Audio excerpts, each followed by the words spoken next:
अस्सलामुअलैकुम everyone, welcome back to my channel kitchen with Samavia. तो कैसे हैं जी आप सब? उम्मीद है आप सब बिल्कुल ठीक ठाक होंगे और मैं भी अल्हम्दुलिल्लाह आप सबकी दुआओं के साथ बिल्कुल ठीक हूँ। अच्छा जी, सर्दियाँ हों और हमारे घरों में विंटर स्पेशल रेसिपीज़ ना बने, ऐसा तो कभी हो ही नहीं सकता। तो आज के व्लॉग में भी मैं आपके साथ जितनी रेसिपीज़ शेयर करूँगी वो सब जो है ना विंटर स्पेशल हैं। तो चलिए जी स्टार्ट करते हैं। अच्छा, यहाँ पर ना सबसे पहले मैं बना रही थी जी आज सरसों का साग। सरसों का साग किसे बनाना नहीं आता, मेरा नहीं ख्याल कि कोई घर ऐसा होगा जहाँ पे ये साग ना बनता हो। तो मेरा भी ना अच्छा साग हो या पालक हो, अपनी आसानी के लिए ना मैं इनको पहले ही ना बॉईल करके ना तो इनके छोटे छोटे पैकेट्स बना के अपनी फैमिली के हिसाब से तो मैं ना रख देती हूँ। तो अभी बस यही पैकेट जो है ना साग का मैंने सुबह सुबह निकाल के रख दिया था। ये फ्रीज़ हुआ था और जब ये जो है ना डिफ्रोस्ट हो गया था तो अभी ये देखे मैंने ना इसको इस तरह से मैश कर लिया था। आप चाहे तो इसको ब्लेंडर में भी कर सकते हैं, लेकिन मैंने इस तरह से किया था। और अभी मैंने लिया है प्याज। अच्छा, हर एक बंदे का ना अपना अपना तरीका होता है बनाने का। मेरा ये तरीका है, बड़ा ही सिंपल है और यकीन माने इतना मज़े का बनता है ना ये साग, आप एक बार ज़रूर ट्राई कीजिएगा। अभी यहाँ पे जो है ना मैंने प्याज को कट करके डाल दिया था और प्याज जब हल्का सा गोल्डन ब्राउन हो गया था तो मैंने इसमें डाल दिया था लहसुन का पेस्ट। ये सिर्फ लहसुन का पेस्ट था, इसमें अदरक शामिल नहीं थी।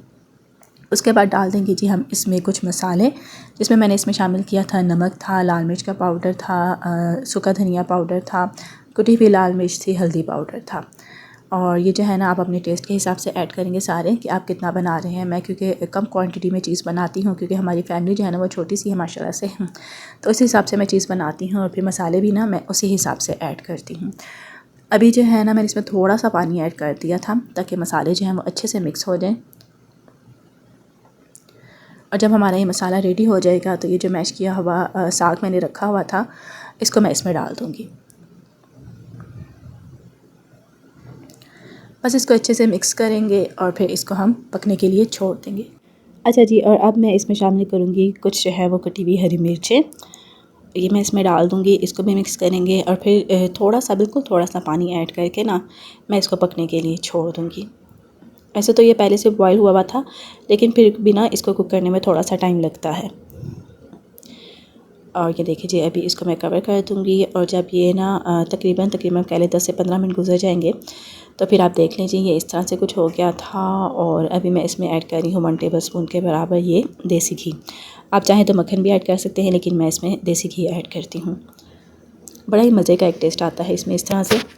और अब हम कर देंगे जी फ्लेम को फुल, क्योंकि इसमें थोड़ा सा जो पानी आपको नज़र आ रहा था हमें वो ड्राई करना है। और ये देखिए जी ये हमारा मज़ेदार सा सरसों का साग जो है वो बिल्कुल रेडी हो गया है। आप इसके साथ बनाएं मकई की रोटी, बनाएं पराठे या कुछ भी बनाएं ना, सभी चीज़ों के साथ ये बहुत मज़े का लगता है। मैं मकई की रोटी नहीं बनाती ना, क्योंकि फिर मेरे घर में कोई खाता नहीं है। हाँ, मैं बनाती हूँ मकई की मीठी रोटियाँ, जिसकी रेसिपी मैं आपके साथ अभी शेयर करने लगी हूँ। और अच्छा, ये मीठी टिक्कियाँ जो होती हैं ना, ये मैं बना के रख लेती हूँ, इनको सेव कर लेती हूँ फ्रिज में।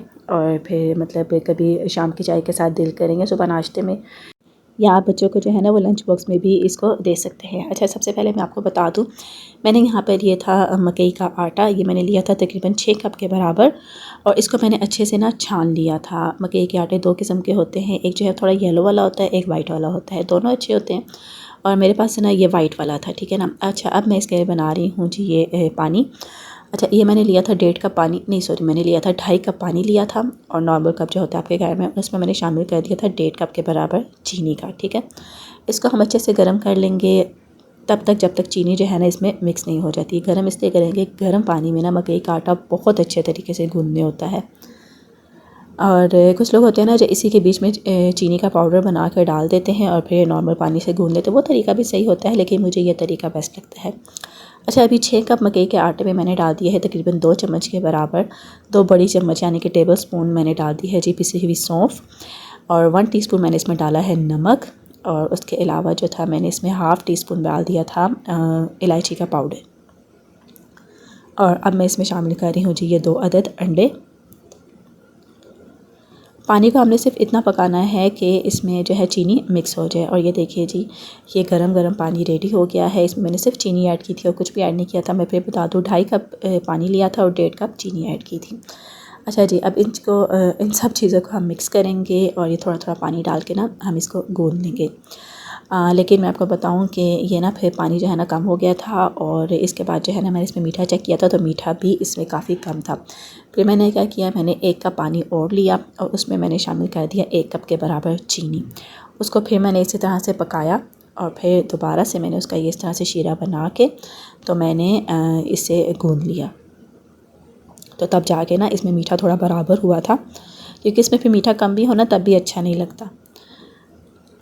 और माशाल्लाह से ये इतने मज़े की बनी थी और बच्चों को मेरे बहुत अच्छी लगी थी। और जब मेरे बच्चों को कोई चीज़ ऐसी पसंद आती है ना, ऐसी कोई अच्छी हेल्दी चीज़, तो मुझे बड़ी खुशी होती है।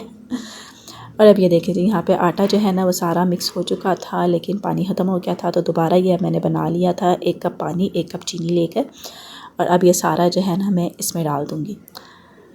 केक के आटे में आप जितना पानी डालेंगे ना ये उतना ही जज़्ब करता रहता है। अभी ये अच्छे तरीके से ना गूंदने हो चुका था, लेकिन मुझे ये सारा पानी इसमें ऐड करना था और साथ साथ मिक्स करने जाना था, क्योंकि मुझे इसमें मीठा पूरा करना था। और आप ये देख रहे होंगे थोड़ा थोड़ा पानी डाल के ना मैं इसको मिक्स करते जा रही हूँ। और पानी आपको ना साइड पे हल्का का नज़र भी आ रहा होगा, लेकिन कोई ऐसा इशू नहीं है, परेशान होने वाली बात नहीं है। हम इसको मिक्स करके थोड़ी देर छोड़ेंगे तो ये सारा पानी जो है ना, यानी कि सारा शीरा जो है ना इसमें जज़्ब हो जाएगा और ये वापस ना दोबारा अपनी उसी हार्ट शेप में आ जाएगा। ये देखिए जी, अब मैंने इसको रख दिया और ये देखिए जी, इसको मैंने तकरीबन 10 मिनट के लिए रखा था और ये देखें ये वापस अपनी उसी हार्ड वाली शक्ल में आ गया है और पानी भी जो है ना सारा इसका गायब हो गया, यानी कि इसने अपने अंदर जज़्ब कर लिया है। अब हम बनाना स्टार्ट करेंगे जी मीठी रोटियाँ। आप इन्हें मीठी टिक्कियाँ भी कह सकते हैं। और अच्छा, मर्ज़ी है आपकी, आप बड़ी बड़ी बना के रख लें, छोटी छोटी बना के रख लें, जिस तरह आपको अच्छा लगता है, जो सी शेप आपको पसंद है। मैंने अभी जो है ना यहाँ पर छोटी छोटी बना के रखी थी और अभी मैं इनको जो है ना वो दूंगी जी राउंड शेप। अच्छा, बाद में ना मैंने ना अर्शमान के कहने पे कुछ स्टार और हार्ट शेप की भी बना ली थी ना, लेकिन उनकी भी मैंने वीडियो नहीं बनाई थी, क्योंकि ये माशाल्लाह से इतनी ज़्यादा बनी थी। और अच्छा, ये देखिए जी, यहाँ पे चूल्हे पे ना मैंने रखा हुआ था पैन, उसमें थोड़ा सा ऑयल डाल के मैं भी आपको दिखाऊँगी। और साथ साथ मैं इनको ना फ्राई कर रही थी। और ये देखिए जी, आपके पास कोई भी कटर हो ना हो तो आप कोई भी कटोरी या ग्लास लेकर आप इसकी ना बहुत आसानी से कटिंग कर सकते हैं।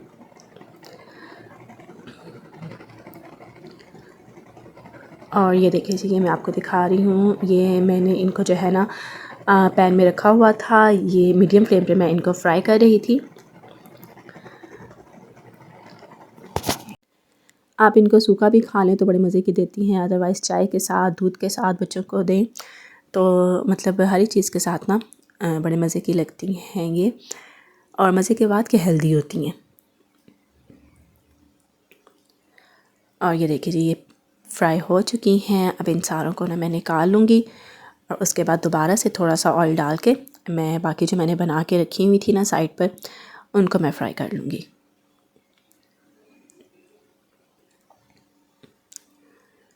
और ये देखिए जी, यहाँ पे मैंने डाल दिया है ऑयल और अब दोबारा ना जो मैंने बना के रखी हुई थी इनको मैं पैन में डाल दूँगी। और इसी तरह से फिर ये जितनी बनी थी ना, और माशाल्लाह से बड़ी ज़्यादा बनी थी, थोड़ी सी मैंने अपनी सिस्टर को दी थी और बाकी जो आसपास के घर थे ना उनमें भी मैंने थोड़ी थोड़ी भिजवा दी थी।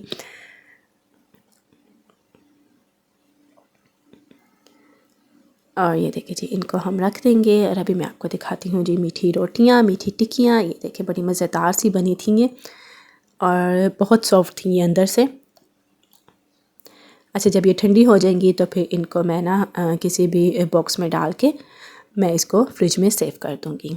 अच्छा जी, अभी नेक्स्ट मैं बना रही थी यहाँ पे बड़ा ही मज़ेदार सा ऑरेंज केक, क्योंकि आजकल सर्दियाँ हैं और ऑरेंज का मौसम है और ऑरेंज किसे नहीं पसंद। तो फिर मैंने सोचा चलें जी आज हम बनाते हैं यहाँ पर ऑरेंज केक। इसके लिए मैंने यहाँ पे लिए थे जी 2 अंडे और ये ना मैंने बनाया था रात के टाइम में ना, बस बना के रख दिया था। थोड़ा सा बच्चों ने भी खा लिया था और थोड़ा सा ना फिर मैंने उनको सुबह स्कूल के टाइम पर दे दिया था। और यहाँ पे ना मैंने 1 कप चीनी को मतलब ग्राइंड कर लिया था, इसका पाउडर बना लिया था। अंडों को बीट करने के बाद मैंने अब इसमें डाल दिया थी ये चीनी। अच्छा, आज ना मैं इस वाले हैंड बीटर्स को यूज़ कर रही थी, ये मैंने कभी यूज़ नहीं किया पहले पर मेरे पास ये पड़ा हुआ था तो मैंने सोचा चले आज मैं इसको यूज़ करके तो बनाती हूँ जी ये एग का बैटर सारा। और ये देखिए इसमें मैंने ना चीनी भी सारी डाल दी थी, चीनी मिक्स हो गई थी। और अब इसी कप से नाप कर मैंने आधा कप जो है ना वो इसमें मैंने शामिल कर दिया है ऑयल का। और यकीन मानिए ये केक इतना मज़े का और इतना सॉफ्ट और जूसी बना था ना, बहुत मज़े का बना था ये।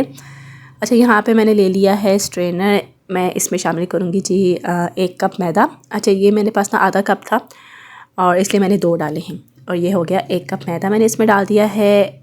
1 टीस्पून मैंने इसमें शामिल कर दिया है बेकिंग पाउडर और थोड़ा सा आपने देख लिया मैंने इसमें शामिल किया है नमक। इन सारी चीज़ों को छान कर हम इस बैटर में मिक्स कर देंगे। और इसके बाद जो एक मेन इंग्रेडिएंट इनमें जाएगा वो है जी ऑरेंज जूस का। मैंने ले लिए थे 4 अदद फ्रेश माल्टे और उसका मैंने निकाल दिया था ये जूस। अच्छा, लिए मैंने 4 थे, यानी कि जूस मैंने 4 माल्टों का निकाला था, पर गया इसमें 3 माल्टों का जूस ही था ये तकरीबन।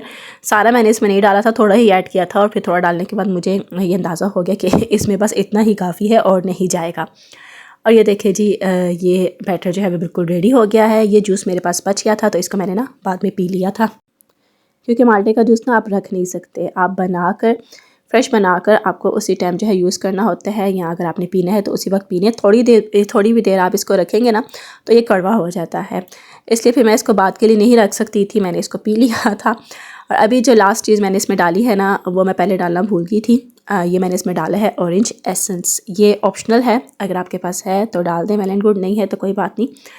ये डालने के बाद इसको मिक्स करेंगे। और यहाँ पे ये देख लीजिए मैंने ले लिया था मोल्ड। इस मोल्ड को ना मैंने अच्छे से ग्रीस कर लिया था ऑयल के साथ। अच्छा, मैं ना इसको बेक करूँगी जी ओवन में। ओवन को मैंने पहले से ही प्री हीट कर लिया था 180 डिग्री सेंटीग्रेड पर 10 मिनट्स के लिए, यानी कि 10 मिनट्स के लिए मैंने ओवन को पहले से प्री हीट करके रखा हुआ था, क्योंकि आज मेरा बिल्कुल भी मूड नहीं हो रहा था। क्योंकि आपको पता है कि मैं अक्सर केक जो है ना वो चूल्हे पे ही बनाती हूँ, पतीले में बनाती हूँ, लेकिन आज मेरा मूड ही नहीं हो रहा था। तो आज मैंने कहा जल्दी जल्दी हम इस केक को ना बस ओवन में ही बना लेते हैं।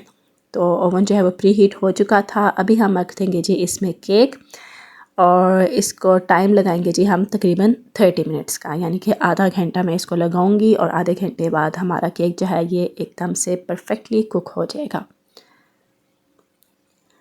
और ये देखिए जी, यहाँ पे आपके सामने मैंने इसको 180 डिग्री सेंटीग्रेड पर सेट किया है और टाइमर ये मैंने लगा दिया है 30 मिनट्स का। 30 मिनट्स के बाद फिर मैं आपको दिखाती हूँ जी कि केक हमारा कैसा बना है। तो ये देखिए जी, हमारा केक बिल्कुल रेडी हो चुका है। और अच्छा, यहाँ पे ना मैं अगर इसको चूल्हे पे कुक करती ना तो ये ऊपर से जो आपको नज़र आ रहा है ना काफ़ी ज़्यादा डार्क हो गया और थोड़ा सा ना ऊपर से ये हार्ड हो गया था, लेकिन बाद में ये अच्छा भी लग रहा था। तो ये ना होता, लेकिन ओवन में बेक करने के बाद ये इस तरह से हो गया था। और ये देखिए जी, माशाल्लाह से हमारा केक कितना ज़बरदस्त बनकर रेडी हुआ है। नीचे से ये थोड़ा डार्क कलर का हो गया था, थोड़ा सा हार्ड हो गया था, लेकिन वो अच्छा लग रहा था, बुरा नहीं लग रहा था। और अब जो है ना मैं आपको इसको कट करके दिखाती हूँ कि ये कितना ज़्यादा सॉफ्ट और जूसी बना है। ये देख लें कितना सॉफ्ट है, ये बिल्कुल कॉटन की तरह सॉफ्ट है। अच्छा, आप इसको ऐसे भी खा सकते हैं और अगर आप चाहें तो मैं आपको एक और तरीका बताती हूँ। यहाँ पे हम रखेंगे जी एक पीस और ऊपर जो है ना मैं इसके डाल दूँगी ये फ्रेश ऑरेंज जूस। ये हम इसको थोड़ा सा डालेंगे और अब आप इसको खा कर देखें तो ये इतने मज़े का लगेगा ना, इतना ज़बरदस्त और जूसी सा केक है ये ऑरेंज। एक बार बना के ज़रूर ट्राई कीजिएगा, मुझे उम्मीद है आपको ये अच्छा लगेगा। और आज का व्लॉग बस इतना ही। अगर आपको आज का व्लॉग अच्छा लगा है, आज की मेरी रेसिपीज़ अच्छी लगी हैं तो प्लीज़ इस व्लॉग को लाइक करें, शेयर करें और चैनल को सब्सक्राइब करना नहीं भूलिएगा।